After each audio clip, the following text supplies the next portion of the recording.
আশা করছি আজকের এপিসোড আপনাদের অনেক ভালো লাগবে। বেশি কথা না বলে সবার আগে চলে যাব আজকের প্রথম ঘটনায়। এই ঘটনাটি আমাদেরকে যিনি পাঠিয়েছেন তার নাম জিসান আহমেদ। ওনার বাড়ি ময়মনসিংহ জেলার ত্রিশাল উপজেলার কাঁঠাল ইউনিয়নের রাজাবাড়ি গ্রামে। ঘটনাটি যেই গ্রামে ঘটেছে সেই গ্রামের নাম বাড়িগাঁও। এটি পার্শ্ববর্তী ইউনিয়ন কানিহারি এর মধ্যে পড়েছে, আর উপজেলা একই ত্রিশাল। এই যেই বাড়িগাঁও গ্রাম, এটি ব্রহ্মপুত্র নদের একদম পাশে অবস্থিত। যেখানে মূলত ঘটনাটি ঘটেছে তার কাছাকাছি একটা জায়গায় বসে এই যে জিসান আহমেদ ভাই ওনার বন্ধুদের সাথে আলাপ আলোচনা করছিলেন। এর মধ্যে একটা ছেলে যার নাম হচ্ছে গোলাম রাব্বি, সেও আসে। তো সে এসে দেখলো যে ভয়ের ঘটনা নিয়ে ওনারা আলোচনা করছেন, আপনাদের হরর ওয়ার্ল্ড ইউটিউব চ্যানেল নিয়ে আলোচনা করছেন। তো সেও যখন এই বিষয়টা জানতে পারলো, তখন সে বলল তার জানা একটি ঘটনা রয়েছে যেটা এখানেই ঘটেছিল। তখন সে ঘটনাটি শেয়ার করে। সে জানায় ঘটনাটি ঘটেছিল 2020 সালের দিকে। তো ওই গ্রামে আরেকটি পরিবার রয়েছে। তো সেই পরিবারে বেশ কয়েকজন ভাই রয়েছে। এর মধ্যে একজন ভাই যার নাম হচ্ছে জুয়েল, তার ছোট আরো দুইজন ভাই রয়েছে। সেই দুইজন ভাইয়ের কথা অবশ্য সেই রাব্বি ভাই বলতে পারেন নাই। আর জুয়েলের ইমিডিয়েট বড় ভাইয়ের নাম হচ্ছে সোহেল। তো নদীর পাড়ে বাড়ি হওয়ার কারণে ভাইয়েরা মিলে সবসময় মাছ ধরতে খুব পছন্দ করতেন।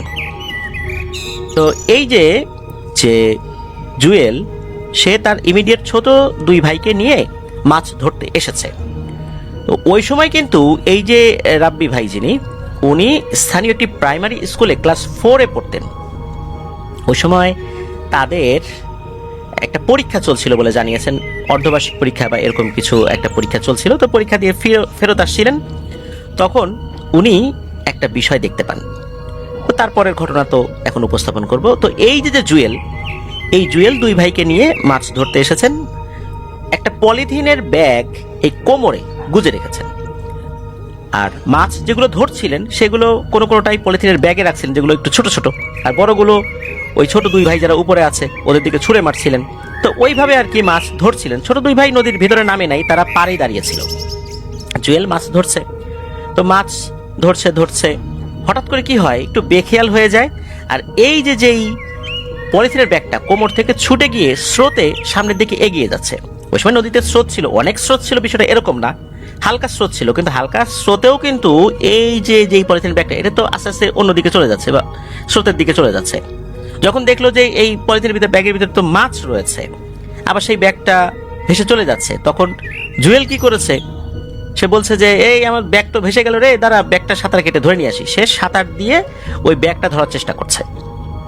তো ব্যাগের একদম কাছাকাছিও চলে এসেছে।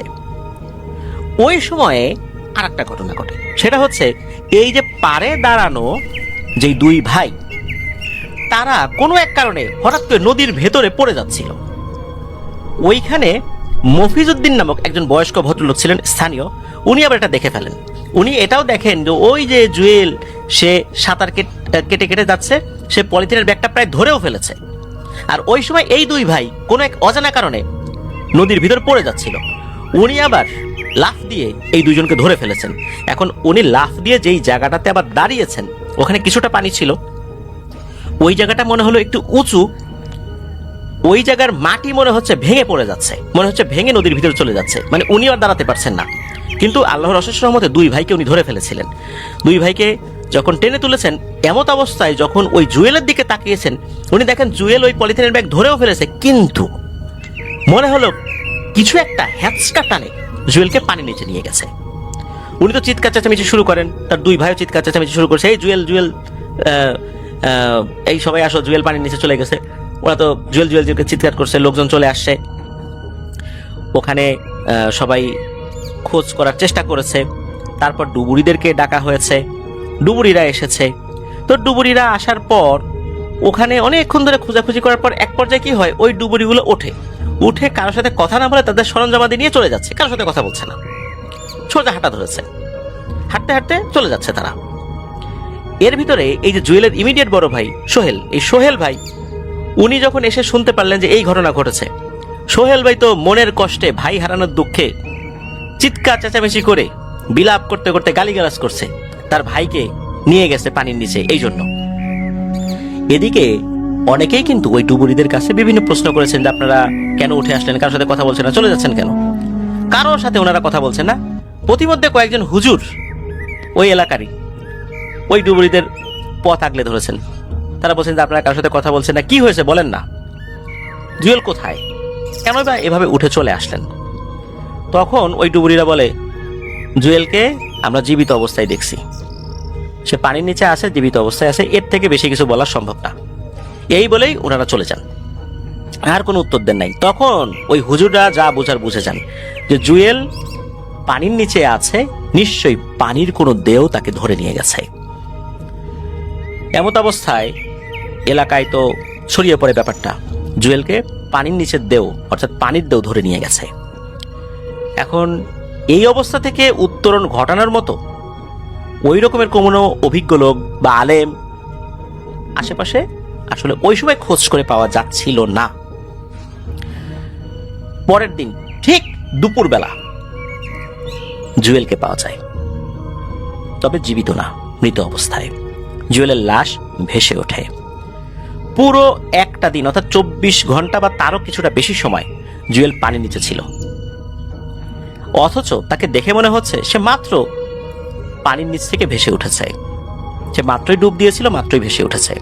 তার নাক দিয়ে তখনও তাজা রক্ত গড়িয়ে পড়ছিল। মনে হচ্ছিল যে ওকে মাত্রই মেরে ফেলা হয়েছে, অথচ সে 24 ঘন্টারও বেশি সময় পানির নিচে ছিল। জুয়েলকে নিয়ে যাওয়া হয়, দাফন কাফন করা হয়। ঘটনা আপাতত দৃষ্টিতে মনে হতে পারে এখানেই শেষ। না, এখানেই শেষ না। সাল 2022। তখন এই জায়গাটা বেশ সুন্দর হয়েছিল, অর্থাৎ এই যে ময়মনসিংহ গফরগাঁও যে রাস্তাটা, মানে ময়মনসিংহ থেকে গফরগাঁও উপজেলা যাওয়ার যে রাস্তাটা, এই রাস্তাটার পাশেই মূলত একটা জায়গা যেটাকে মানুষের মুখে মিনি কক্সবাজার হিসাবে শোনা যেত ওই সময়, 2022 সালের কথা বলছি। ওখানে কংক্রিটের স্ল্যাবগুলো বসানো হয়েছিল, অর্থাৎ ব্লকগুলো বসানো হয়েছিল, নদী শাসন করা হয়েছিল কিছুটা। খুব সুন্দর পরিবেশটা ছিল এখানে 2020-এর পরে 2022 সাল আর কি। তখন অনেক মানুষ বিকালবেলা ওইখানে এসে বসতো, নদীর বাতাস খেত, গল্পগুজব করত। আশেপাশের পৌরসভা থেকেও বা আশেপাশের উপজেলা থেকেও লোকজন আসতো, বিভিন্ন লোকজন আসতো আর কি। তো ত্রিশাল পৌরসভার ভেতরে বাড়ি একটা ছেলে, সে কয়েকজন বন্ধুর সাথে ওখানে আসে, দুপুরের দিকেই আসে। তো আসার পর ওরা নাকি ওই কংক্রিটের যে ব্লক, ওই ব্লক বেয়ে বেয়ে নিচে নেমে নদীতে গোসল করছিল। ওখানে নিচে নামার জন্য আবার কিছু জায়গায় খাঁচ কাটা করা ছিল, যেটা দিয়ে সিঁড়ি হিসাবে ওটাকে আসলে ব্যবহার করা যায়। তো ওরা নেমে গোসল করছিল। তো গোসল করা অবস্থায় হঠাৎ করেই নাকি এই যে ত্রিশাল পৌরসভার যে ছেলেটা, এই ছেলেটা আর ওঠে না। তার বন্ধু বান্ধবরা খোঁজাখুঁজি করছে, আর ওঠে না, আর ওঠে না। তখন যে স্রোত ছিল বিষয়টা এরকমও না, একে তো আর পাওয়া যায় না। এরপর ডুবুরি আসে, খুঁজে পাওয়া যায় না। মানুষ বুঝতে পারে ওই যে 2020 সালে জুয়েলের সাথে যে ঘটনা ঘটেছিল, হয়তোবা এটাই তার পুনরাবৃত্তি হলো এখানে। পরদিন দুপুরবেলা ঠিক যেমনটা হয়েছিল জুয়েলের বেলায় সেটাই হলো, তবে এবার কিছুটা ভিন্নভাবে হলো। সেটা হচ্ছে জুয়েলের লাশ তো এমনিতে ভেসে উঠেছিল, দুপুরের দিকে আশেপাশে অনেক মানুষই ছিল। হঠাৎ করে দেখা গেল পানির ভেতর থেকে কিছু একটা দাঁড়িয়ে যাচ্ছে, অর্থাৎ পানির ভেতর থেকে কোনো মানুষ নিচ থেকে যদি সোজা উপরের দিকে ওঠে, ধরে নিলাম যে একটা বাঁশ বা একটা লাঠি পানির নিচ থেকে সোজা উপরের দিকে উঠছে, তাহলে কিভাবে উঠবে? ঠিক ওই রকম ভাবে মনে হচ্ছে কোনো একটা মানুষ নিচ থেকে ওইভাবে সোজা ভেসে উঠছে, মনে হচ্ছে দাঁড়িয়ে গেল। তো এভাবে পানির উপর একটি ছেলের দেহ দাঁড়িয়ে গেল। দাঁড়িয়ে থাকার পর সেটা আবার এক পাশে ঠাস করে পড়ে গেল পানির উপরে। মানুষ বুঝতে পারলো যে নিচ থেকে ঠেলে উপরের দিকে এটা এভাবে করা হয়েছিল। মানুষ এটাও বুঝে গেল এই ছেলেটা সেই হতভাগ্য ছেলের লাশ, যে ছেলেটা গতকালকে পানির নিচে হারিয়ে গিয়েছিল। এই ছেলেটার বেলায় একই ঘটনা ঘটলো যেটা জুয়েলের বেলায় হয়েছিল।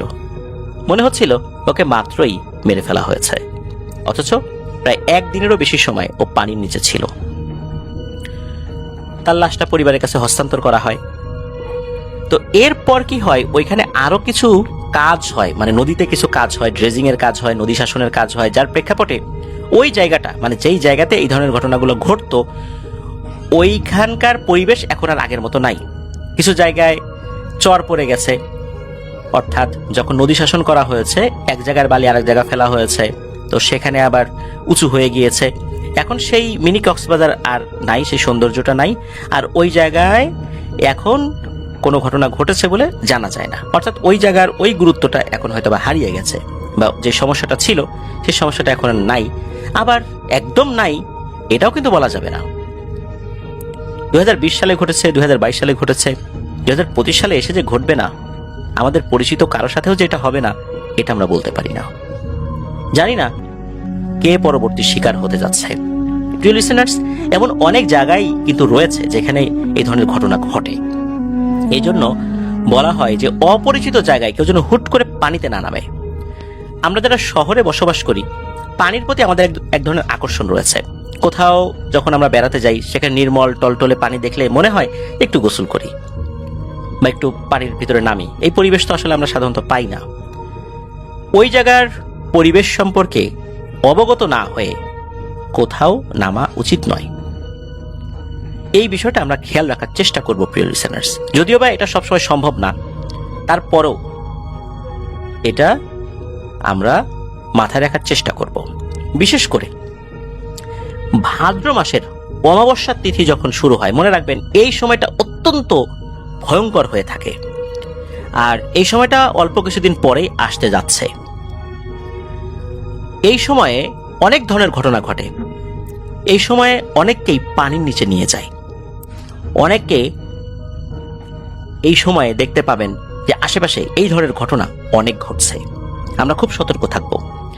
ভাদ্র মাসের, অর্থাৎ ভাদ্র, অনেকে এটাকে ভাদ্ররা অমাবস্যা বলে, এটা মানে বিভিন্ন এলাকায় তাদের মতো করে উচ্চারণ করে। ভাদ্র মাসের অমাবস্যাটা খুবই ভয়ঙ্কর হয়ে থাকে। আসমান সিং এর ঘটনা মনে আছে নিশ্চয়ই আপনাদের। আসমান সিং এর মৃত্যুদণ্ড কার্যকর করা হয়েছিল কোর্টের রায়ে এই ভাদ্র মাসের অমাবস্যায়। এরপর থেকেই আসমান সিং এর ঘোড়া আর সেই ঘোড়ার পিঠে আসমান সিংকে দেখা যায়। এখনো নাকি সেই ঘটনা ঘটে। বলা হয়ে থাকে ভাদ্র মাসের অমাবস্যার ওই সময়ে তার মৃত্যুদণ্ড কার্যকর হওয়ার কারণে ভয়ঙ্কর এক পিশাচ, সে অত্যন্ত শক্তিশালী হয়ে যায় আরো বেশি করে। তখন সে এইভাবে মানুষকে ভয় দেখাচ্ছে।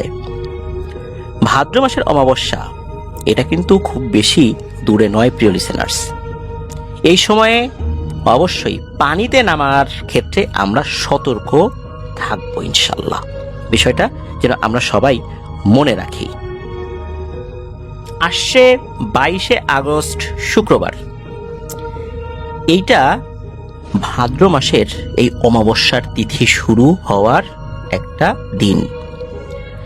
শুক্রবার 11টার পর থেকে নিয়ে পরের দিন শনিবার 12টা পর্যন্ত আমি বিনীতভাবে অনুরোধ করব, আপনারা যে সমস্ত জায়গাগুলোতে পানিকেন্দ্রিক দুর্ঘটনা ঘটে এই জায়গাগুলোতে নামবেন না। এটা একটা বিশেষ অনুরোধ থাকলো। কারণ যে সমস্ত জিনেরা তন্ত্র মন্ত্র সাধনা করে তাদের জন্য বছরের এই সেন্সিটিভ অমাবস্যাটা অত্যন্ত গুরুত্ব বহন করে। এই সময়ে তারা যদি কাউকে এভাবে অপমৃত্যু ঘটাতে পারে কারোর জন্য, তাহলে সেটা ওই জিনের জন্য একটা শক্তি বৃদ্ধির কারণ হয়ে দাঁড়ায়।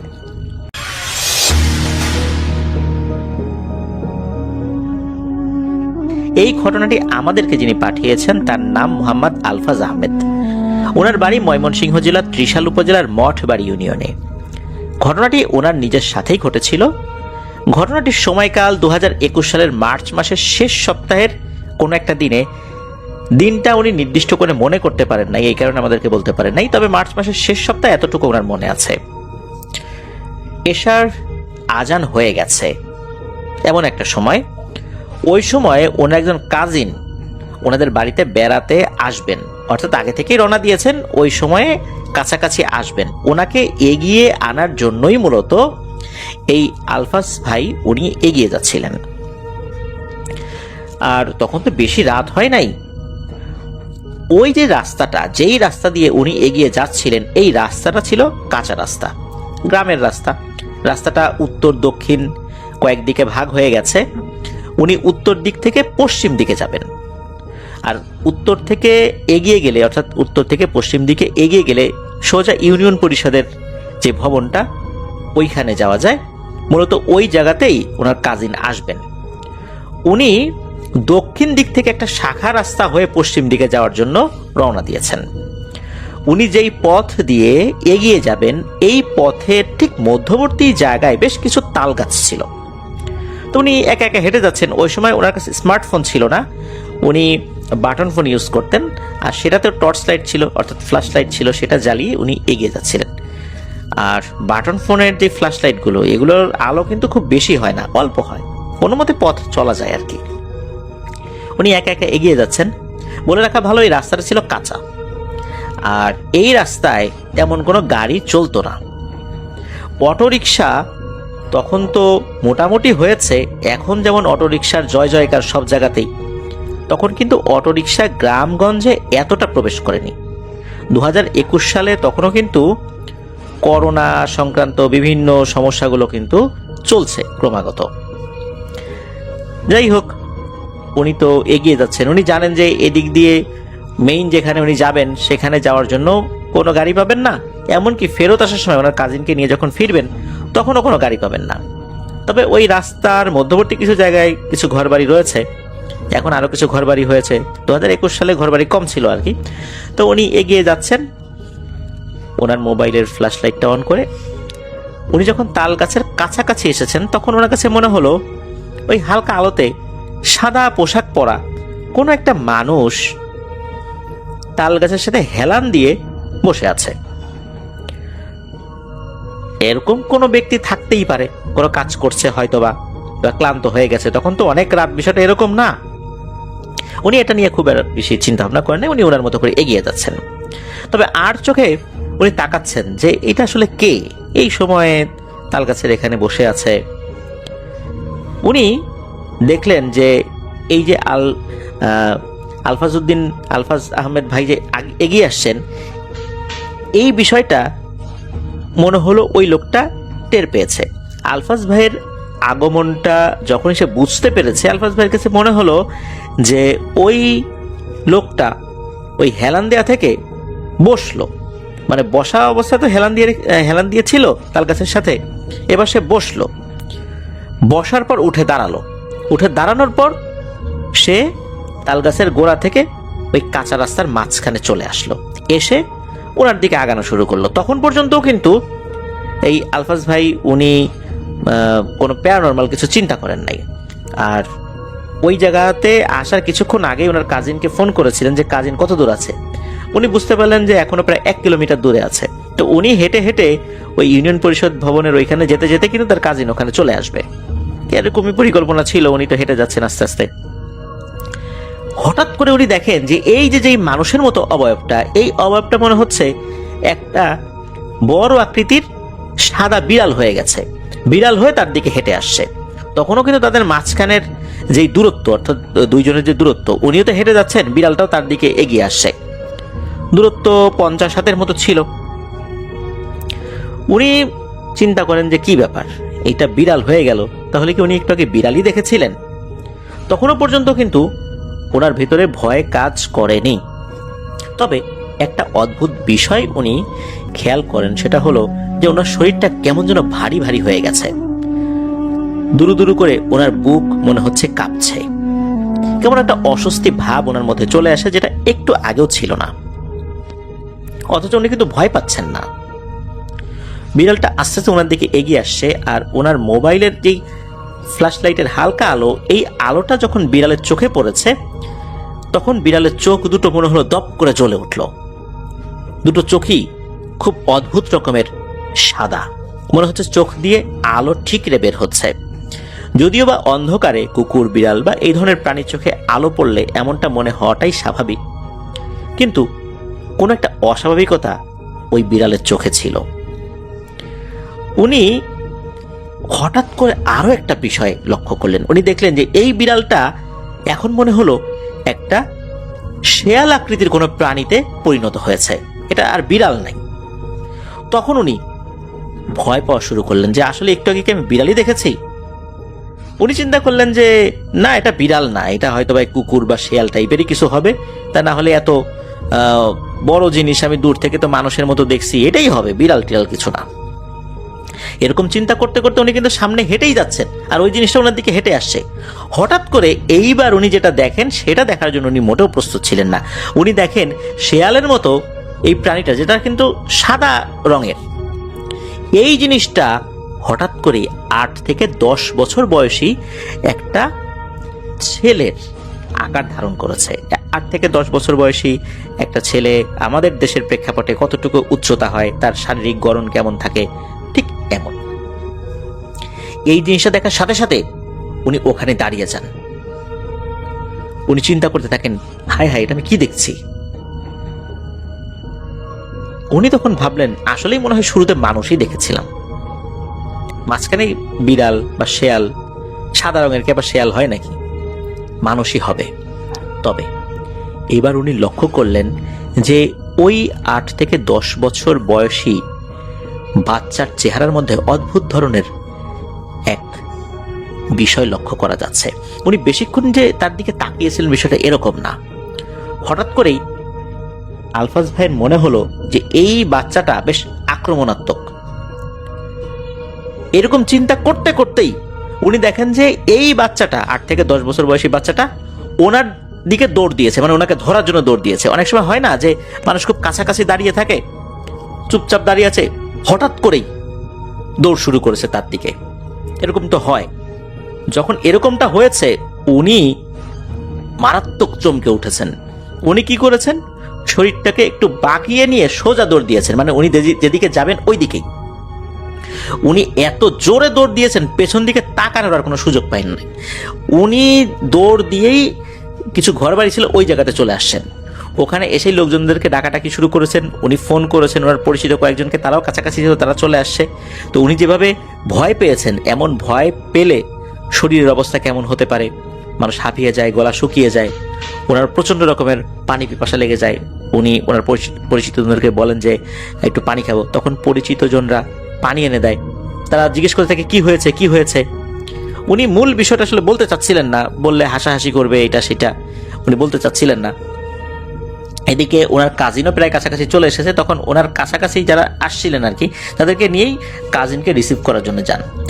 কাজিনকে যখন রিসিভ করার জন্য যান তখন কাজিনও বলছে যে কি ব্যাপার, তোর চেহারা এরকম কেন, ভয় টয় পাইছিস নাকি, এরকম লাগছে। উনি তখন ওই অবস্থাতে কিছু বলেন না। তখন কাজিনকে সাথে নিয়ে এবং ওই যে সাথে যে লোকজন ছিল তাদেরকেও সাথে নিয়ে বাড়ির দিকে রওনা দিয়েছেন। তারাও এগিয়ে দিয়ে আসছে। যখন ওই তাল গাছের কাছে আসছেন তখন উনি বলেন যে ভাই একটু আগে তো এইখানে এই ঘটনা ঘটছে, এখন তো কিছুই দেখা যাচ্ছে না, কিন্তু আমি কিছুক্ষণ আগেই এরকম একটা ভয় পাইছি। এরপর তো উনি বাড়িতে চলে আসেন। তো বাড়িতে চলে আসার পর এই ধরনের ভয়ের ক্ষেত্রে দেখা যায় যে গরম পানিতে গোসল করে তারপর ঘরে ঢুকতে হয়। উনি বাড়িতে এসে এই বিষয়ে তেমন কোনো আলোচনা না করলেও এই যে ওনার কাজিন সহ আরো যারা ওনাকে এগিয়ে দিতে আসছিলেন, ওনার কাজিন তো রাতে বাড়িতেই ছিল, এই বিষয়টা কিন্তু তারা শেয়ার করেছে। সকালবেলা জানা গেল যে এই বিষয়টা সকলেই জানতে পেরেছেন। তবে ওনার উচিত ছিল ওই সময় গোসল করে ঘরে ঢোকা, এটাই পরিবারের সদস্যরা বলছিলেন। তবে আল্লাহর রহমতে ওনার বড় ধরনের কোনো সমস্যা হয়নি। প্রিয় লিসেনার্স, আপনারা একবার চিন্তা করুন যে রাতের আধারে আমরা কেউ একা একা হেঁটে যাচ্ছি গ্রামের কোনো মেঠো পথ ধরে, যে পথে সন্ধ্যার পর লোকজন চলাফেরা করে না বললেই চলে।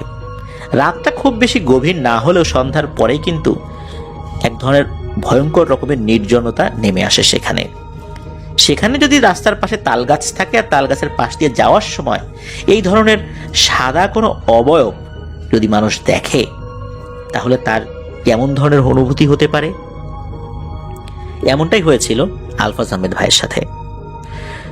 ঘটনা এটাই ছিল, অল্প কয়েক মিনিটের ঘটনা। তবে এই কয়েক মিনিট যে ওনার উপর কি ধরনের প্রভাব বিস্তার করেছে, কেমনটা ভয় লাগিয়েছে, তা শুধু উনি বলতে পারবেন। আর এই ধরনের ঘটনা যাদের সাথে ঘটে তারাই বলতে পারবেন ভয়ের অনুভূতি আসলে কতটা ভয়ঙ্কর হতে পারে।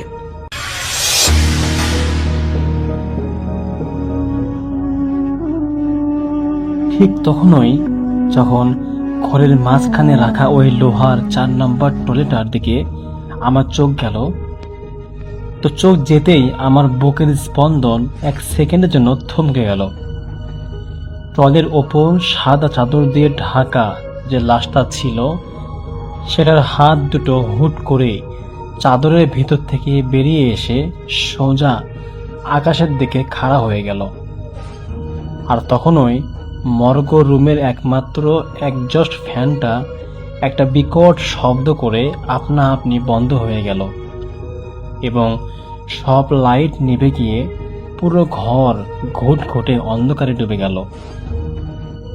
আমার 2 কাঁধের উপরে এসে পড়ল দুটো হাড়ের কাঁপানো বরফ শীতল হাত। সে হাতের চামড়া একদম শক্ত, ফ্যাকাশে এবং বরফের মতো ঠান্ডা, আর নখগুলো তীরের মতো আমার গলার মাংসে গেঁথে যাচ্ছিল এবং একটা তীব্র পচা কেমিক্যালের গন্ধে আমার ফুসফুস অবশ করে দিচ্ছিল।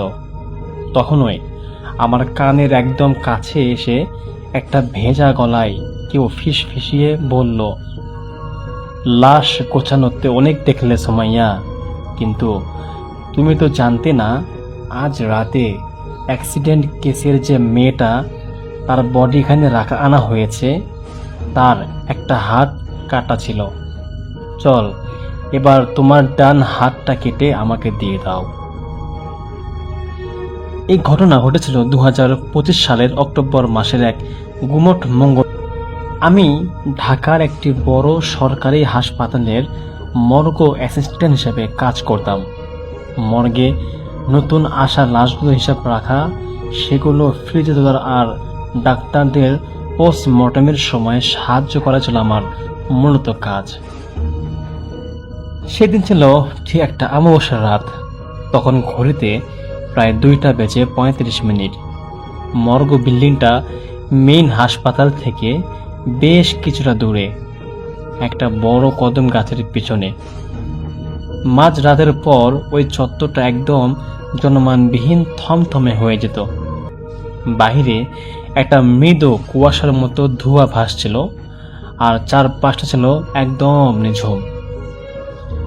আমি তখন মর্গ রুমের ভিতরের ছোট কাঠের টেবিলে সেখানে বসে রাতের ডায়েরি মেইনটেইন করছিলাম। কিছুক্ষণ আগেই হাইওয়ে একটা অ্যাক্সিডেন্টে একজন তরুণী মেয়ের ডেড বডি 4 নম্বর ট্রলিতে এনে রাখা হয়েছিল, যেটার পোস্টমর্টেম হবে পরের দিন সকালে। হুট করেই মর্গের ভিতরের তাপমাত্রা এক পলকের মধ্যেই মাইনাসে নেমে গেল। এসি বন্ধ থাকা সত্ত্বেও ভেতরে এই ঠান্ডাটা ছিল একদম অন্যরকম, ঠিক যেন কোনো বরফ ঘরের মতো বসে আছি। আমার মুখ দিয়ে ঠান্ডা ধোঁয়া বের হচ্ছিল, আমার হাতের আঙ্গুলগুলো অবশ হয়ে আসছিল। একই সাথে কোথা থেকে যেন একটা তীব্র ফরমালিন স্পিরিট আর পুরনো পচা রক্তের গন্ধ ছড়াতে শুরু করলো। আমি একটু বিরক্ত হয়ে কলমটা টেবিলে রাখলাম। ভাবলাম চারপাশের কুয়াশার কারণে হয়তো ঠান্ডাটা বেশি লাগছে, কিন্তু টেবিল থেকে ওঠার সাথে সাথেই আমার কেমন যেন একটা অস্বস্তি হতে লাগলো। আমার মনে হলো আমার পিছনে কে একজন দাঁড়িয়ে আছে এবং সে দাঁড়িয়ে দাঁড়িয়ে খুব ভারী আর ভেজা ফুসফুসের শাঁসালো নিঃশ্বাস ফেলছে। আমিও ঝট করে পিছনে ফিরলাম, কিন্তু ঘরের ভারী লোহার দরজাটা ভেতর থেকে লক করা ছিল। সেখানে আমি ছাড়া কেউ নেই। নিজেকে সান্ত্বনা দিলাম যে হয়তো একটানা কাজ করার ফলে আমার হ্যালুসিনেশন হচ্ছে। আমি আবার ঘরের মাঝখানে থাকা 4 নম্বর টয়লেটার দিকে তাকালাম, আর ঠিক তখনই আমার চোখের সামনে ভেসে উঠল এক হাড়হিম করা দৃশ্য, যা আমি একদম গল্পের শুরুতেই বলেছিলাম। চাদর ভেদ করে মরা হাত দুটো সোজা আকাশের দিকে খাড়া হয়ে গেল, আর সাথে সাথেই মর্গ রুমের লাইটটা নিভে গিয়ে পুরো ঘর অন্ধকার হয়ে গেল। আমার কাঁধের উপর চেপে বসলো সেই ফরমালিনের গন্ধে ভরা বরফ শীতল দুটো হাত। অন্ধকারের মধ্যে আমার কানের কাছে সেই চিরা কথাটা আবারও ফিসফিসিয়ে উঠল, চল এবার তোমার ডান হাতটা কেটে আমাকে দিয়ে দাও। ভয়ে আমার মুখ দিয়ে কোনো চিৎকার বের হচ্ছিল না। আমার মনে হচ্ছিল অদৃশ্য কোনো এক শক্তি আমার বুকটা চেপে ধরেছে। আমার দমও আটকে আসছিল। ওনার লম্বা শক্ত নখগুলো আমার গলার চামড়া ভেদ করে ভেতরে ঢুকে পড়ছিল। আমি বুঝতে পারছিলাম আর কয়েক সেকেন্ড এভাবে থাকলে আমার দম ফুরে যাবে এবং আমি এই মর্গেই লাশ হয়ে পড়ে থাকবো। তো ডেটস এর ঠিক আগে মুহূর্তে আমি আমার সমস্ত মানসিক শক্তি এক করে চোখ বন্ধ করে মনে মনে জোর গলায় বলতে লাগলাম, আল্লাহু আকবার। এবং আল্লাহর নামটা মনে মনে শেষ করার সঙ্গে সঙ্গেই পিছনের সেই বরফ শীতল হাতের খামচা ধরে বাঁধনটা এক টানায় ছটকা হয়ে গেল। একটা তীক্ষ্ণ অমানসিক কান ফাটানো চিৎকার করে পুরো মর্গের স্টিলের টেবিলগুলো যেন কেঁপে উঠল। আর এক সেকেন্ডের মধ্যে ঘরের লাইট আবার স্বাভাবিকভাবেই জ্বলে উঠল। আমিও ছিটকে মেঝেতে পড়ে গেলাম। তাকিয়ে দেখলাম 4 নম্বর টলের ওপর থাকা সে মেয়ে লাশের দুটো হাত আবার আগের মতোই চাদরের নিচে সোজা হইয়া শুয়ে আছে, কিন্তু ওনার চাদরের ডান পাশটা কুচকুচে কালো রঙের রক্ত সম্পূর্ণ ভেজে দিয়েছে। আমি আর এক মুহূর্ত সেখানে দাঁড়িয়ে না থেকে ওভাবেই মর্গ খোলা রেখে দৌড়ে বাইরে গিয়ে মেন গেটের দিকে ছুটে আসি। সকাল হওয়া পর্যন্ত ওখানেই বসে কাঁপছিলাম। পরদিন সকালে যখন সিনিয়র ডাক্তার এসে সিসিটিভি ফুটেজ চেক করেন, তারা ফ্যাকাশা হয়ে যান। ফুটেজে দেখা যায় রাত 2:35 4 নম্বর ট্রলির চাদরটা নিজে নিজেই শূন্যে ভেসে উঠছিল এবং আমি মেঝেতে পড়ে ছটফট করছিলাম, কিন্তু আমার পেছনে কোনো মানুষ বা অবয়ব ক্যামেরায় ধরা পড়েনি। পরে জানা যায় যে একটা মেয়ে 1 বছর আগে এই অক্টোবর মাসেই চোরদের কবলে পড়ে ডান হাত হারিয়ে মারা গিয়েছিল। তার লাশটাও এই মর্গে আনা হয়েছিল। আজ ওনার সেই নির্মম মৃত্যুর ঠিক 1 বছর পূর্ণ হলো। আমারও 1 বছর হয়ে গেছে আমি ওই মর্গের চাকরি চিরতরে ছেড়ে দিয়েছি, কিন্তু আজও গভীর রাতে যখন আমি কোনো ঠান্ডা স্টিলের টলি বা সাদা চাদর দেখি, আমার বুকটা কেঁপে ওঠে। মনে হয় এই পচিক অন্ধকার থেকে সেই ফরমালিনের গন্ধ মাখা হাত দুটো আবারও আমার গলার দিকে গিয়ে আসবে এবং আমাকে বলবে, চল সোমাইয়া, তোকে আমরা এবার নিতে আসছি। তো এই ছিল ভাই আজকের ঘটনা। আশা করছি আপনাদের ভালো লেগেছে। যদি ভালো লাগে আপনারা অবশ্যই লাইক, কমেন্ট, শেয়ার করবেন। দেখা হবে পরবর্তী কোন এপিসোডে। আজকের মতো আল্লাহ হাফিজ।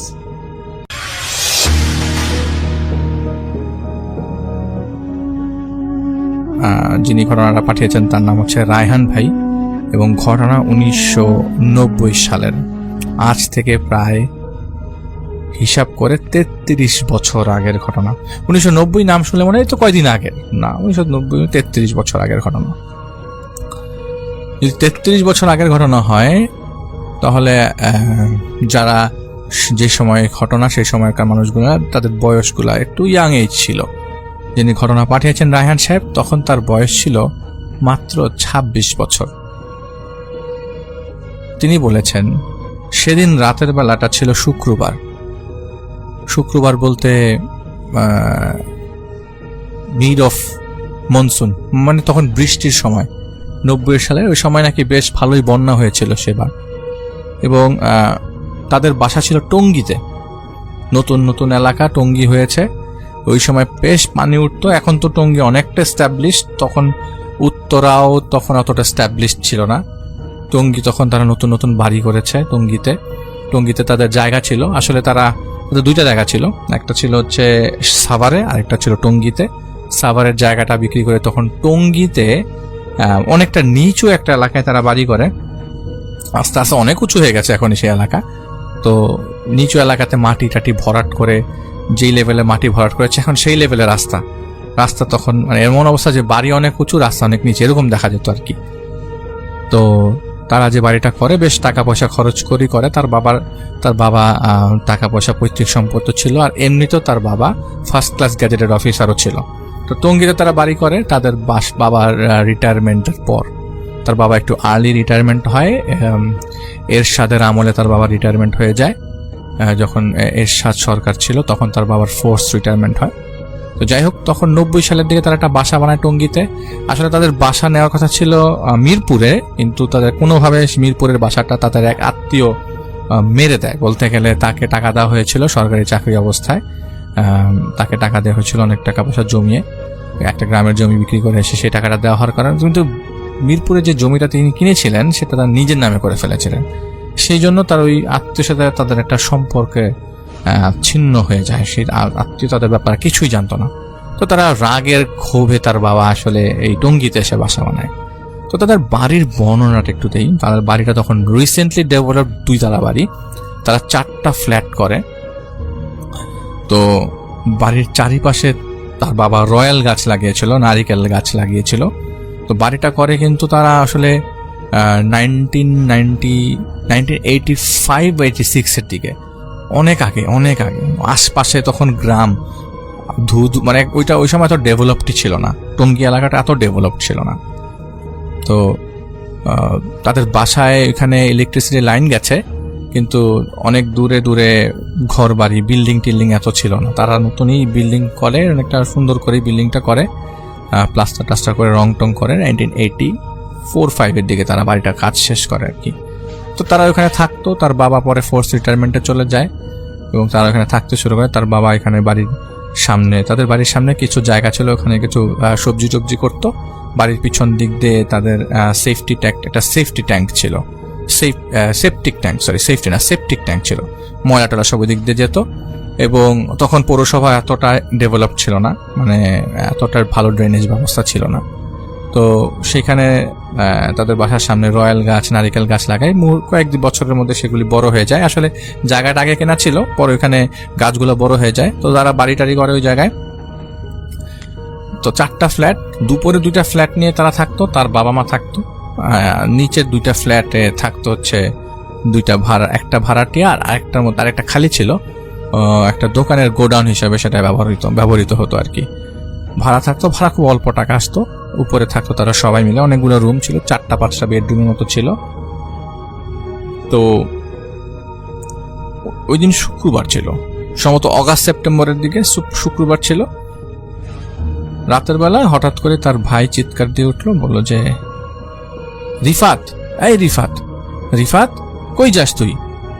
তার বাবা সবাই ঘুম থেকে ওঠে। রাতে 2টার দিকে তার ছোট ভাই তখন রবিন, সে মাত্র ইউনিভার্সিটি কলেজ শেষ করছে বা কলেজ শেষের দিকে আর কি। তো এই রিফাত কই যাস তুই? সে তার ছোট ভাইটা হাঁটতে হাঁটতে উপর উঠে যাচ্ছে। রিফাত, এই রিফাত কই যাচ্ছিস তুই? তো সবাই ওর পেছনে পেছনে ছাদের উপর ওঠে। তাতে ছাদের উপর আবার রেলিং ছিল না, হাঁটুর থেকে কম সাইজ, ছোট রেলিং ছিল, হাঁটুরও কম। তো তার ভাইকে জিজ্ঞেস করে, রবিন তোর কি হয়েছে? বলছে যে ভাইয়া আমি না ঘুমায় থাকা অবস্থায় হঠাৎ করে আমার পায়ের আঙ্গুল ধরে কে জানি ফুটিয়ে দিচ্ছে। তো রিফাত যেভাবে আমার পায়ের আঙ্গুলগুলো ফুটাই দিত, সেভাবে পায়ের আঙ্গুলকে জানি ফুটাই দিচ্ছে। আমি চোখ খুলে দেখি রিফাতকে দেখলাম। রিফাত আমাকে বললো, আয় ভাইয়া তুই আসবি আমার সাথে, রবিন আসবি আমার সাথে? আমি দেখি রিফাত আমাকে ডাকতেছে। আমি উপরে উঠলাম, উঠে দেখলাম যে রিফাত নাই। তো বাসার সবাই এখানে জড়ো। রিফাত হচ্ছে তাদের বোন। তারা সবাই রিফাতের কথা বলতেছে, বলছে কোথায়, আমরা তো রিফাতকে দেখলাম না। কি বলিস আবল তাবল, পানি খা। তো মুখে পানি দেয়, তারপরে ডাল ঘুটনির মধ্যে একটু লবণ চাটিয়ে দেওয়া হয়। কিন্তু তারপরেও ওর মনের মধ্যে জিনিসটা থেকে যায়। এর 1 সপ্তাহ পর হঠাৎ করে রাতের বেলা চিৎকার, রুমে সবাই আসে। কি হয়েছে রবিন, তোর কি হয়েছে?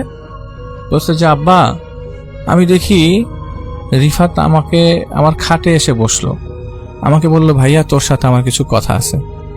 ও আমার থেকে বয়সে বড়, তারপরেও আমাকে সবসময় ভাইয়া বলতো, ভাইয়া তোর সাথে আমার কিছু কথা আছে। আমিও রিফাতকে বললাম হ্যাঁ কি? এটা বলতে বলতে রিফাত আমার সামনে থেকে চলে গেল। এরপর আর আমি ওকে পাইলাম না। বলছে তুই ভুল দেখছিস, তুই তো রিফাতকে নিয়ে বেশি চিন্তা করছিস, সেজন্য রিফাত তোর কাছে আসছে। এর মধ্যে 1-2 মাস চলে গেল। রবিন এইচএসসি পরীক্ষা দিল পরের বছর, ওই দিন পরের বছর 1991-এ এইচএসসি পরীক্ষা দিল। পরীক্ষা দিয়ে পরীক্ষা শেষ করে ও হয়তো ফ্রেন্ডের বাসায় গেছে, ওকে ওর ফ্রেন্ডরা পুরা বাসায় সবাই খেতে বসেছে আসলে সেদিন। তো ওর ফ্রেন্ডরা ওই দিন ওকে হঠাৎ করে বাসায় নক করলো, দরজা খোলা হলো, দেখলাম ওদের ফ্রেন্ডরা ওকে একদম অজ্ঞান অবস্থায় নিয়ে আসছে বাসায়। নিয়ে এসে ড্রয়িং রুমের মধ্যে ফ্লোরিং, আমাদের কার্পেট ছিল, ড্রয়িং রুমের মধ্যে কার্পেটের উপর শোয়ানো হলো ওকে। অনেকক্ষণ পর জ্ঞান ফিরল। বিকালের দিকে ওর ফ্রেন্ডরাও বাসায় ছিল, তোকে জিজ্ঞাসা করা হলো কি সমস্যা। বলে যে ফ্রেন্ডের বাসার সামনে পুকুর ছিল, সেই পুকুরের পাড়ে বসে বসে মানে চুপচাপ বসেছিল, ওর ভালো লাগতেছিল না ফ্রেন্ডের সাথে কথা বলতে, ও একা এসে চুপ করে বসেছিল, বাকি ফ্রেন্ডরা বাড়ির ওই দিকটায় মানে মজা করছিল আর কি। ওরা বাড়ির থেকে খুব বেশি দূরে না, হয়তো 5-6 কিলোমিটার দূরে আর কি। বাইক আছে, বাইকে হোন্ডাতে যাতায়াত করতো। তখন নতুন নতুন ওই ইয়ামাহার হোন্ডাগুলো খুব বেশি চলতো। তো ওর বাসায় এমনি তো মন টিকতেছিল না, কারণ ওর বাবার কাছে ওই ইয়ামাহা একটা বাইক চেয়েছিল, কিন্তু বাবা বলছে যে এখনই না, আর একটু পরে ইউনিভার্সিটিতে যাও, তারপরে আমি তোমাকে বাইক কিনে দিব। পরিবার হচ্ছে, ফ্যামিলি হচ্ছে শিক্ষিত পরিবার এটা। তো যাই হোক, ও চুপ করে বসেছিল, হঠাৎ করে ওর পিছন থেকে মাথার চুল ধরে হালকা করে টান দিল একটা মেয়ে। ও ঘুরিয়ে দেখলো যে ওর বোন রিফাত। এই রিফাত, তুই কি শুরু করছিস আমার সাথে বলতো? তুই আমার কাছে আসতেছিস আবার দূরে চলে যাচ্ছিস, কারণ কি? রিফাত বলল যে তুই কয়েকদিন পরে বুঝবি। এটা বলে রিফাত হাঁটা দিল, আর এটার পরে ও অজ্ঞান হয়ে গেল। তো বাসা সবাইকে বললো, হুজুর নিয়ে আসা হলো বাসার মধ্যে। হুজুর আসার পর বললো যে রিফাত কে, রিফাতটা কোথার থেকে আসছে? তোর বাবা বলে যে রিফাত আমার মেয়ে। আসলে ও কিভাবে কি হয়েছে আমরা আপনাকে বলবো পরে, আগে আপনি আমার ছেলের অবস্থা দেখেন। বলে যে আপনার ছেলে হয়তোবা রিফাতকে দেখতে পাচ্ছে। তো রিফাত থেকে তখন ওর বাবার নাম ছিল হচ্ছে হজরত আলী, বলে যে মোহাম্মদ হজরত আলী ছিল নাম। যে রিফাত আমার মেয়ে, ও রবিনের ইমিডিয়েট বড় বোন আর কি। ও 1989 সালে ও হারিয়ে যায়। 1989 শেষের দিকে, 90 শুরুতে ও বাসা থেকে আমরা ওকে পাই নাই। ওকে আমরা ওকে কোচিংয়ে ছিল, কোচিং থেকে ওর ইউনিভার্সিটির কোচিংয়ের জন্য গেছিল। ওখান থেকে ও ইউনিভার্সিটির কোচিং বলতে প্রাইভেট স্যারের কাছে গেছিল। তো ওইখান থেকে আমরা আর কোনো খোঁজ পাই নাই। ইউনিভার্সিটিতে পড়তো, ও হোস্টেলে থাকতো, ও হোস্টেল থেকে স্যারের বাসায় গেছে। এরপর থেকে আমরা আর কোনো খোঁজ খবর হদিশ পাই নাই। ওই দিন ওর বাসায় আসার কথা ছিল, আমাদের বাসায়, কিন্তু ও আর বাসায় আসে নাই। আমরা অনেক যোগাযোগ করার চেষ্টা করি, হোস্টেল সুপারের কাছে যাই। হোস্টেল সুপার বলে যে হোস্টেল থেকে তো বের হয়ে গেছে, এরপরে তো আমরা জানি না, বলতে পারি না। আমরা অনেক খোঁজাখুঁজি করি ঢাকায়। আমরা চিন্তা করি যে হয়তো বা ও আছে, হয়তো একটা সময় আমাদের সামনে আসবে, হয়তো কোনো ছেলে পছন্দ হয়েছে, চলে গেছে। তো হুজুর বলে যে কোনো ছেলে পছন্দ হয়েছে, চলে গেছে, আপনাদের বললো না? আপনারা কি ওকে কোনোভাবে মেন্টাল প্রেশার দিয়েছিলেন বা কিছু? তো হুজুরকে ওর বাবা বললো যে আপনি আমাদেরকে ওকে নিয়ে এত কথা জিজ্ঞেস না করলেই ভালো। তো আপনি আমার রবিনের কি অবস্থা সেটা বলেন। আমার 3 ছেলের মধ্যে রবিন হচ্ছে সবচেয়ে মেধাবী ছেলে, ওর কি হয়েছে আমাকে বলেন, ও তো এরকম করার কথা না। বলে যে না, আসলে রবিন, জানি না রবিন কি বলছে, রবিন হয়তো কিছু দেখতে পাচ্ছে যেটা আমরা সবাই বা আপনারা দেখতে পাচ্ছেন না, রবিনের যত্ন নিন। তো এরকম ভাবে কয়েকদিন চলে গেল। হুজুর একটা গোলাপ জল দিয়ে গেছে রবিনকে, সেটা রবিনের রুমে ছিটাতে বলেছে। আর কিছু গোলাপ ফুল ছিল, সেগুলি রবিনকে, সেই গোলাপ ফুলটা একটা পানির সাথে মেশানো ছিল গ্লাসের মধ্যে, সেটা দিয়ে রবিনকে সেদিন গোসল করানো হয়। গোসল করানোর পর থেকে রবিন রাতের বেলা এরকম কিছুর একটা গন্ধ পাওয়া শুরু করলো। গন্ধটা এমন যে ওকে পাশ দিয়ে কেউ হেঁটে গেলে কেমন একটা ঘামের দুর্গন্ধ আসে, মোজা খোলার গন্ধ আসে, রবিন সেইটা পাওয়া শুরু করলো। হঠাৎ করে রবিনের মধ্যে আচরণগত প্রবলেম দেখা দেওয়া শুরু হলো। রবিন কারোর সাথে কথা বলছে না, মানে বাসায় বসে কারোর সামনে খেতে বসছে না। ওর রুমে খাওয়া দিয়ে আসতে হতো, সে রুমে চুপ করে মাটিতে বসে খেত। বসা অবস্থায় সে কাউকে খাইয়ে দিত, যখন সে কাউকে খাইয়ে দিত সেই লোকমাটা মাটিতে পড়ে যেত, সেটা ও খেত না। ও কি দেখছে চোখে এইটা সবাই বুঝতে পারতো না। তো একদিন এরকম হঠাৎ করেই তিনি বাসায় ছিলেন, মানে তিনি হঠাৎ করেই রবিনকে ডাকে, মানে হজরত আলী সাহেব এবং নীলুফার ইয়াসমিন, ওনার মার নাম মানে রায়হান ভাইয়ের মায়ের নাম ছিল নীলুফার ইয়াসমিন, তার বাবা মাকে দুজনে মিলে রবিনকে বলে যে রবিন তুই কি দেখিস বলতো বাবা। রবিন কিছু বলে না, হঠাৎ করেই বলে যে বাবা আমার আপাটা মনে হয় ভালো নাই, আমার আপাটা মনে হয় কষ্টে আছে, কোথায় আছে জানি না কিন্তু মনে হয় কষ্টে আছে। আমরা কি একবার হইলেও আমাদের আপাটা একটু খুঁজে দেখতে পারি? এখন তো অনেক টেকনোলজিক্যাল আপগ্রেডেশন হয়েছে, আমরা পুলিশকে জানাই। তারা কিন্তু এতদিন পুলিশকে জানায়নি, কোনো কিচ্ছু না। আত্মীয় স্বজনরা জানতো, অনেকেই অনেক কথা বলেছে যে পুলিশকে জানায় রাখেন। তো পুলিশ ভিন্ন আচরণ দেখাতে পারে, ভিন্ন কিছু বলতে পারে, এটার কারণে হয়তো কেসটা অন্যদিকে লিড করতে পারে। এই জন্য আসলে হযরত আলী সাহেব কিছু বলেন নাই পুলিশকে। হযরত আলী সাহেব এবং তার পরিবার সবাই ধরে নিয়েছিল যে রিফাত হয়তো বা কোনো ছেলের সাথে চলে গেছে। এটাই হওয়ার সম্ভাবনা বেশি, কারণ একটা জিনিস বলা দরকার, রিফাত একটা ছেলেকে পছন্দ করত, তাদের এলাকার একটা ছেলেকে, এবং সেই ছেলেটাকে রিফাত ওর নাম ছিল রিফাত আরা। তো রিফাত বলেছিল যে আমি ছেলেটাকে পছন্দ করি। যে ছেলেটা ওর থেকে 1 বছরের ছোট ছিল, পারিবারিকভাবেও ছেলেটা মেনে নিচ্ছিল না। তো ভাইয়েরা অনেক আদর করতো বোনকে, বলতো যে বাবা তুমি রাজি হয়ে যাও। রাশেদ ছিল তাদের বড় ভাই, তাদের বড় ভাইয়ের সাথে এই বাবার এই রিফাতের মনোমালিন্য হওয়ার কারণে রাশেদ সাহেব পরে তার স্ত্রী এবং বাচ্চা নিয়ে আলাদা হয়ে গেছিল। তারা টঙ্গীতেই থাকতো, কিন্তু অন্য জায়গায় থাকতো, অনেক দূরে থাকতো। তো রায়হান ভাই বলেছে যে রিফাতকে আমরা অনেক আদর করি, আমি বাবাকে বোঝানোর চেষ্টা করি। রবিন এত কিছু বোঝে না, আমি বোঝানোর চেষ্টা করি যে যদি পছন্দ করে আমরা ফিউচারে দেখতে পারি। তো ছেলেটার মা এবং ছেলেটার বাবা দুজনেই খুব স্ট্যান্ডার্ড মিলিত না, অনেক শিক্ষিত পরিবারের ছেলে ছিল না বিধায় হযরত আলী সাহেব আসলে খুব বড় একটা ভেটো দিয়েছিল। এটা নিয়ে রিফাতের সাথে হযরত আলী সাহেবের অনেক দিন যাবৎ কথাবার্তা হয়নি ঠিক মতো। জিজ্ঞেস করতো তুমি ঠিক মতো খেয়েছো কিনা, পড়াশোনা কেমন চলছে, রিফাত কোনোদিন উত্তর দিত না।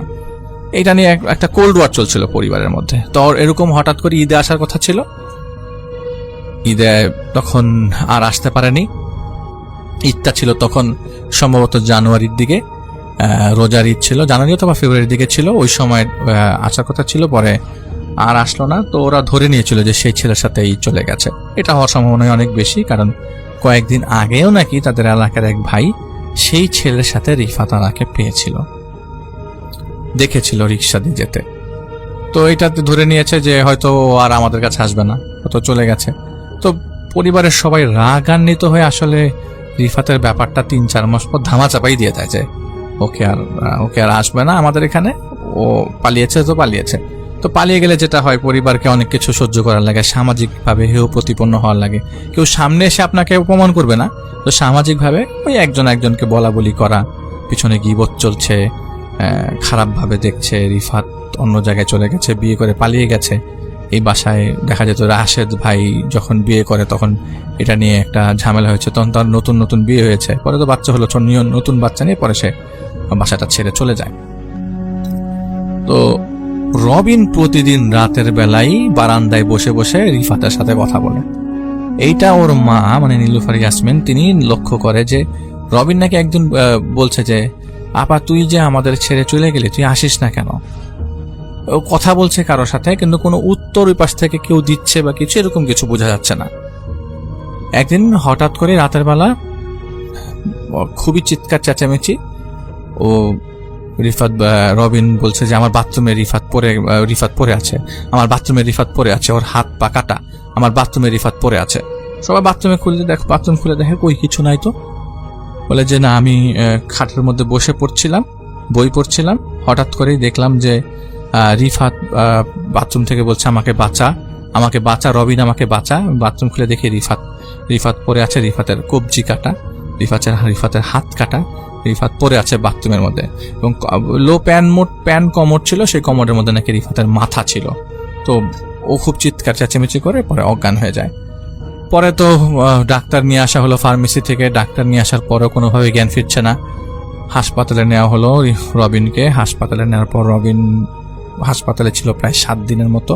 পরে হাসপাতাল থেকে আবার ঢাকা থেকে ব্যাক করে টঙ্গী নিয়ে যাওয়া হয়।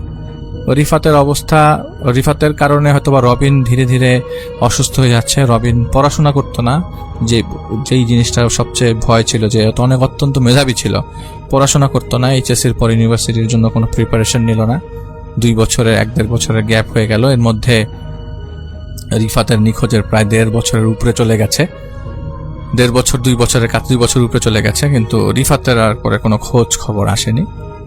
তো তাদের সবসময় তাদের মনের মধ্যে একটা চিন্তা থাকতো যে রিফাত একদিন না একদিন তাদের কাছে আসবে, তার ভুল স্বীকার করে তাদের কাছে আসবে। তো এদিক থেকে রবিন ধীরে ধীরে মানে একদম নাগালের বাইরে চলে যাচ্ছে। রবিনের ঘরের মধ্যে কয়েকদিন গাঁজা পাওয়া গেল। সে ড্রাগস নেওয়া শুরু করলো। রবিনকে আর ফিরানোর ট্রাই করছে, কিন্তু রবিনকে ফিরানোর অবস্থায় নাই। এমনকি রবিন ওই ইনজেকশন নেওয়া, প্যাথেড্রিন নেওয়া শুরু করলো। প্যাথেড্রিনের প্রচন্ড চল ছিল, প্যাথেড্রিন নেওয়া শুরু করলো। মাথা সারাদিন বলতো যে আমার এসব জিনিস ভাল লাগে না, আমি সারাক্ষণই রিফাত আপুকে দেখি, আমার আর কিচ্ছু ভাল লাগে না, আমি প্যাথেড্রিন নেই, আমি আরামে থাকি। তো তারা সেই ইনজেকশন নিত, ড্রাগস নিত সারাদিন। বাসার মধ্যে দেখা যেত, বাসার বাইরে গেলে ড্রাগস নিয়ে বাসায় ফিরতো, রুমের দরজা যে বন্ধ করতো, এরপরে ওকে আর পাওয়া যেত না, রবিনকে আর খুঁজে পাওয়া যেত না। ও কমপ্লিটলি ড্রাগ এডিক্ট হয়ে গেল। 1991 সালের সেপ্টেম্বর অক্টোবরের দিকে রবিনকে রিহ্যাবিলিটেশন সেন্টারে পাঠানো। একটাই রিহ্যাবিলিটেশন সেন্টার ছিল, সেটা একটা বাসার মধ্যে ছিল। সেটাও খুব বেশি মানুষজন জানতো না, যারা ড্রাগস নিত তাদেরকে নিয়ে ডিল করতো। সেইখানে এমনও আছে যে কিছু তৎকালীন আমলে টিভিতে কাজ করতো বা রেডিওতে কাজ করতো, এরকম লোকজন গেছিল। যাই হোক, সেই জিনিসটা আমি বলছি না। তো ওখানে রবিনকে রাখা হলো 7 মাসের মতো। রবিনকে ট্রিটমেন্ট দিয়ে নিয়ে আসা হলো, ইন্ডিয়াতে নিয়ে যাওয়া হলো রবিনকে। কিন্তু ট্রিটমেন্ট দিয়ে আসার পরও রবিনের মধ্যে হয়তো ড্রাগস জিনিসটা চলে গেছে, কিন্তু সে সারাদিনই আপা করতো। আপাকে দেখতো, বলতো যে আমি সবসময় আপাকে মরা অবস্থায় দেখি। দেখছেও প্রায় 6-7 মাস যাবত সে রিফাতকে দেখছে। আপাকে আমি দেখছি রেগুলার, আপাকে দেখছি, আমাকে বাঁচাও, আমার কাছে আসছে, রিফাত আমার কাছে আসছে, আমাকে বাঁচাও, রিফাত আমার কাছে সাহায্য চাইছে, রিফাতকে বাঁচাও, রিফাত অমুক জায়গায় আছে। তো একদিন ওর কথা বিশ্বাস করে নাকি সেই অমুক জায়গাতে তারা খুঁজতে যায় রিফাতকে খোঁজার জন্য, কিন্তু তারা সেখানে পায় না। তো এরকম করে প্রায় সময় বিভিন্ন অ্যাড্রেস দিত। ও রিহ্যাব থেকে ব্যাক করে এদিক সেদিকে অ্যাড্রেস দিত রিফাতকে খোঁজার জন্য। তো রিফাতকে খুঁজে পেত না। তো তাদের বাসার পেছনে তার রায়হান এবং তার বাবা, আসলে রবিনও আস্তে আস্তে ঠিক হওয়ার দিকে, রবিনও ধীরে ধীরে আসতে ঠিকের দিকে। কিন্তু ওই রিফাতকে দেখতো প্রতিদিনই রাত্রেবেলা, প্রায় সময় ছাদের মধ্যে নাকি রিফাতকে খুঁজে পেত সে, এবং প্রায় সময় নাকি রিফাত তাকে ডাকতো ছাদের উপর থেকে। সে ছাদে যেত, কিন্তু রিফাতকে আর খুঁজে পেত না। রবিনের কথা বলছি। তো রবিন আস্তে আস্তে সুস্থ হচ্ছিল তখন, এবং মোটামুটি সবার সাথে কথাবার্তা বলতো, হাসতো, কথা বলতো, নর্মাল থাকতো। এবং ওর মধ্যে সে আচরণটা যে রিফাতকে খোঁজা, রিফাতকে বের করা, সেই আচরণটা আস্তে আস্তে কম দেখা যাচ্ছিল। সেটা নভেম্বর, 1-2 মাসের মধ্যে বেশ চেঞ্জেস আসে নভেম্বরের দিকে। তো তাদের বাড়ির পেছনে এরকম, কেন এরকম আছে সেটারও ব্যাখ্যা আমি পরে দিব। তো তাদের বাসার পেছনে বিশাল বড় একটা ডোবা ছিল, প্রায় এটা আমি ওনার ভাষ্য মতে প্রায় 16 শতক জমির একটা ডোবা ছিল। 16 না 20 শতক জমির একটা ডোবা ছিল। সেটার মধ্যে কচুরি পানা ছিল এবং ওখানে মাছ চাষ করা হতো। তো সেই জায়গাটা আসলে হযরত আলী সাহেব কিনে নেন, এবং তার গাজীপুর এবং সাভারের কিছু জমি ছিল পৈতৃক সম্পত্তি, সেগুলো বিক্রি করে তিনি ওই জায়গাটা কিনে নেন। তিনি চিন্তা করেন যে এই জায়গায় পরবর্তী সময়ে দোকানপাট করা যাবে, কারণ ডেভেলপ হচ্ছে সেই জায়গাটা, দোকানপাট করা যাবে। তো তারা ওই জায়গায় কচুরি পানা, মাগুর মাছের চাষ হতো। যে আগে মালিক ছিল, তারা ভাইরা মিলে মাগুর মাছের চাষ করত। তো সেই মাগুর মাছ ধরে পানি ফেলে দেওয়া হবে, এরকম অবস্থা। তো কচুরি পানাগুলো আগে সরানো হয়। তো মোরলেস ওইখানে যেসব কচুরি পানা ছিল সবগুলো সরিয়ে ফেলা হলো। সরিয়ে ফেলার পর সেখান থেকে মাছ ধরা হলো। তো পানি শুকানো হয়নি, মাছ ধরা হলো। পানি শুকানোর জন্য কন্ট্যাক্ট দিয়েছে একজনকে, কিন্তু তিনি আসেন নাই। পানিটা যে বের করে ফেলবে, এখান থেকে বের করে নিয়ে পাশের জমিতে ফেলবে বা কিছু একটা। তো সেখানে সেই লোকটা আসে নাই। তো মাগুর মাছ জালদের নিয়ে এসে মাগুর মাছ ফেললো। তো বড় জাল পেতেছে, তো জালের মধ্যে একটা পাথর উঠে আসলো। পাথরটা হয়তো বা আটকে ছিল কিছু দিয়ে, পাথরটা উঠে আসলো জালের সাথে লেগে, উঠাতে পারছিল না। বেশ ভারী একটা পাথর ছিল, 15-20 কেজি ওজনের একটা পাথর ছিল। সবাই মনে করেছে এখন একটা খাজানা পেয়েছে। পাথরটা উঠে আসলো, পাথরটা উঠে আসার সাথে সাথেই হঠাৎ করে যে কচুরিপানা সরে গেল। কিছু কিছু কচুরিপানার মাঝখান দিয়ে কিছু কিছু ছিল, সব পুরাটা উঠানো হয়নি, একটা বস্তা ভেসে ওঠে। সাথে সাথে তাদের সবার চোখে পড়ে বস্তাটা। তো যেহেতু তারা পরিষ্কার করছে, পুরা ডোবাটা পানি পরিষ্কার করবে, তারা ওই বস্তাটা টেনে নিয়ে আসে। বস্তাটা খারাপ দেখা যাচ্ছিল, বস্তাটা কোনায় চলে আসে একটা সময়। তো গন্ধ আসছিল, কেমন একটা পচা গন্ধ আসছিল। তো তারা বস্তাটা খুলে, আসলে নিজের অজান্তেই খোলে বস্তাটা। ওইখানে যে মাছের জাউলারা ছিল তারা সে বস্তাটা খোলে। ও চিন্তা করে বস্তার মধ্যে কেউ কিছু ফেলে গেছে কিনা, এইসব জিনিসগুলো সবাই আগে খুঁজতো, কিছু ফালাইছে কিনা, কেউ ফেলে গেছে কিনা। বস্তাটা খোলার সাথে সাথেই রিফাতের যে জামা, সেই জামাটা পাওয়া গেল, হাড়গোড় পাওয়া গেল, কিছু কিছু জায়গায় মাংস লেগেছিল, একটা কঙ্কাল পাওয়া গেল। চিৎকার চেঁচামেচি, সবাই কান্নাকাটি শুরু। কারণ জামাটা ছিল রিফাতের, জামাটা পচেনি, সম্পূর্ণভাবে জামাটা পচেনি। জামাটার মধ্যে থেকে মানে জামাটা পচন ধরেছে কিন্তু এখনো সম্পূর্ণভাবে পচেনি।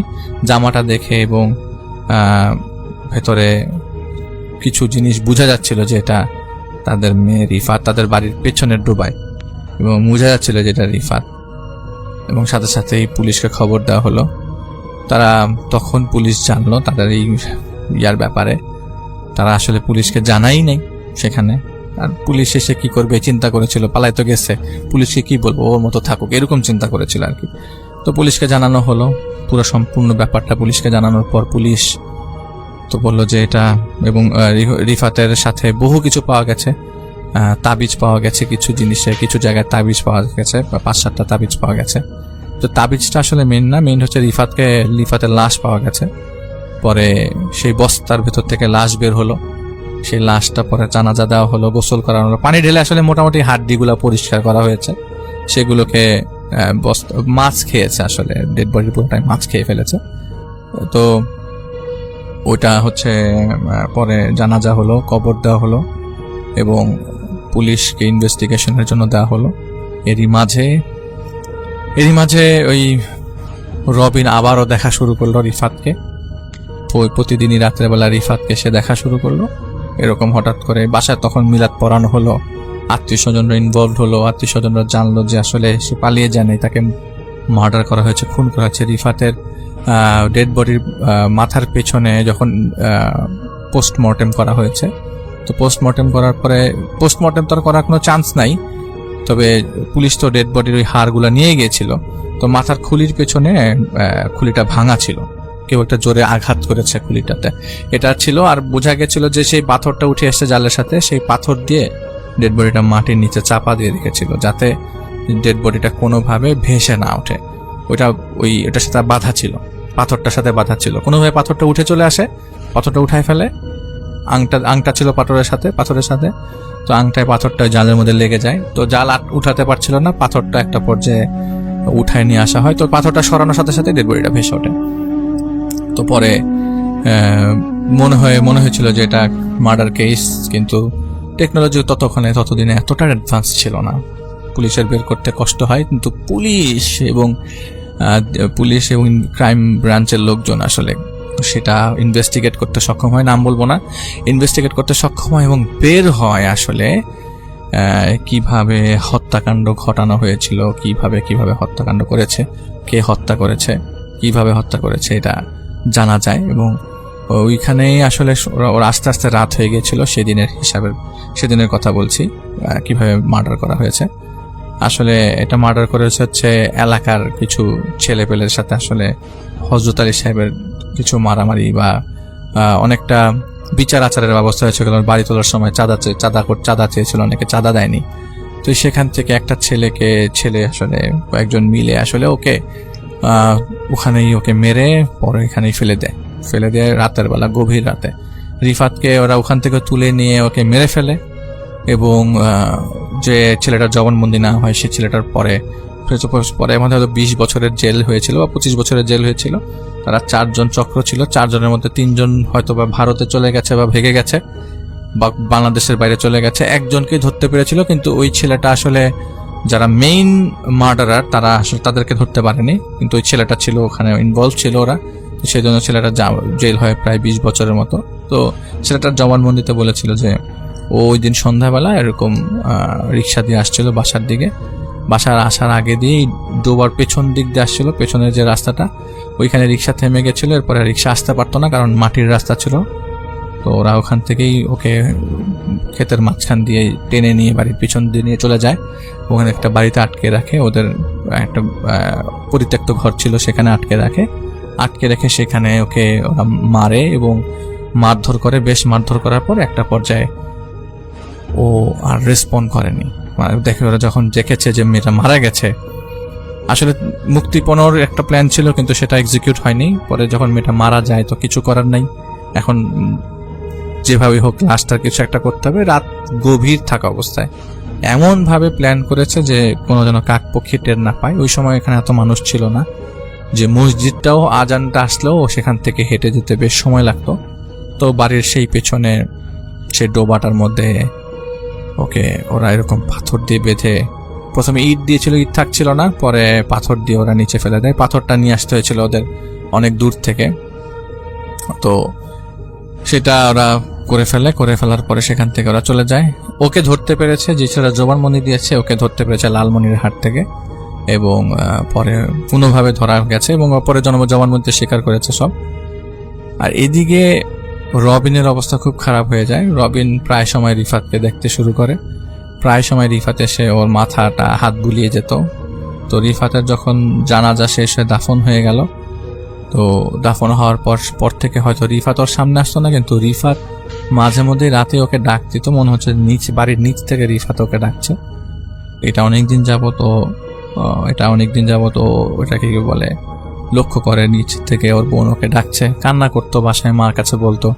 আসলে সবাই মেন্টাল সাপোর্ট দিতে পারছিল না, কারণ কেউই আসলে ওই মৃত্যুটা অ্যাকসেপ্ট করেনি, মৃত্যুটা কাম্য ছিল না। এবং সেই ছেলেটা যে ছেলেটার সাথে পছন্দ করতো সেই ছেলেটাও অনেক দূরে চলে গেছিল। আসলে সেটা হয়তো জানতো না, আবার জানার পরে চলে গেছে, হয়তো ওই ছেলেটার সাথে কোনো সম্পর্কই ছিল না। এটা একমাত্র আল্লাহ তাআলাই ভালো চিনি। রিফাতকে যে মেরে গেছে রিফাত ভালো জানতো, রিফাত তো আর কাউকে কিছু বলতে পারেনি। তো মেয়েটাকে মেরে ফেলার পর থেকে রবিনের আর লাশ দেখার পর থেকে রবিন আর ঠিক থাকতে পারেনি, আবারও সেই খারাপ জগতে চলে যাওয়া। 1998 সালে রবিন আবার মারা গেল খারাপ পথে থাকতে অতিরিক্ত ড্রাগস নেবার কারণে 1998 সালে রবিন মারা গেল।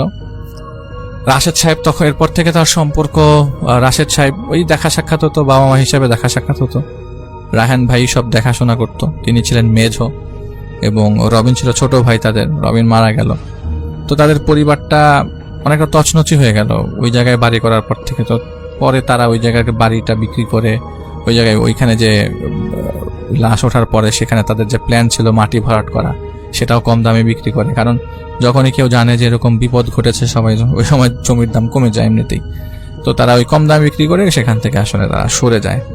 কিন্তু রবিন মারা যাওয়ার আগ পর্যন্ত নাকি রিফাতের নাম নিয়ে গেছে এবং রবিন মারা যাওয়ার দিনও নাকি বলেছে যে রিফাতের সাথে দেখা করাটা সৌভাগ্যের বিষয়, আমি রিফাতকে মিস করি। এবং আপন বোন তো, ও অনেক পছন্দ করতো, একই সাথে বড় হয়েছে, তো বলতো যে রিফাত আমার কাছে আসে, আমি আর সহ্য করতে পারছি না, আমাকে সবাই ক্ষমা করো, লিখে গেছে কাগজে।